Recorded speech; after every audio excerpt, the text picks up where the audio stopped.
Experiencing any broken water pipes or anything like that out there. Yeah. 'Cause that will happen.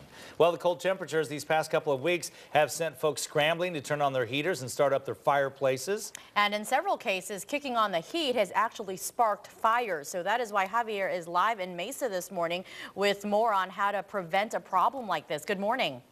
Yeah, good morning. And you think it is cold outside. It's kind of cold inside. So why don't we just throw a log on the fireplace? Well, if it's the first time that you're starting your fireplace for the season, things could get dangerous. We're going to bring in Captain Forrest Smith with the Mesa Fire Department to fill us in on the details. And really, this came to light because in one day, you guys went on 3 chimney fires. That's right, Javier. Good morning, by the way. Last week on Saturday was as we started to get this weather change here, we did have people who had fires as a result of their chimneys. Now, we know that most fires that are as a result of chimney fires are as a result of housekeeping. So what tends to happen is that you get a buildup of what you call creosote, which is a byproduct of that product that you burn in your fireplace or in your chimney, rather. So as that builds up, that could actually catch on fire itself, causing a fireplace fire. Now, or a chimney fire, excuse me. When you think about it, your best bet is really to call in a professional, a chimney sweeper. That's exactly it. Yeah, before you start it up, just like your furnace, you want to have a qualified technician come out,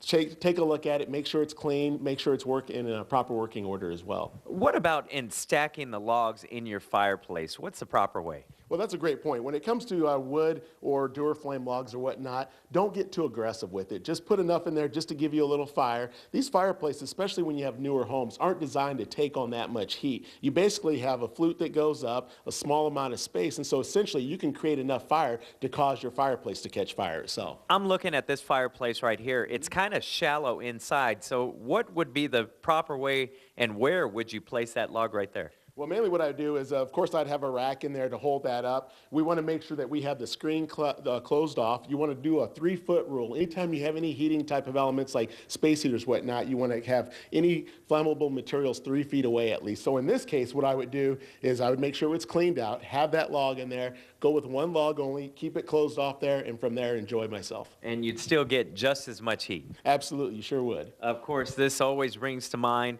that you want to make sure that you have those smoke detectors. That's exactly it, because we know that most fires tend to happen in the middle of the night. So what we're always advising is to make sure that you have working smoke detectors in your home, preferably in your bedrooms and the hallways. We recommend these dual sensor ones, which will catch fire at different stages. That way your family's alerted in due time. And of course, make sure you get out, that you have a plan, and call early. All right, another problem, especially this time of year, we're talking space heaters. We'll get into those details coming up in the next hour. All right, Jessica? Javi, light that baby up. Thank you.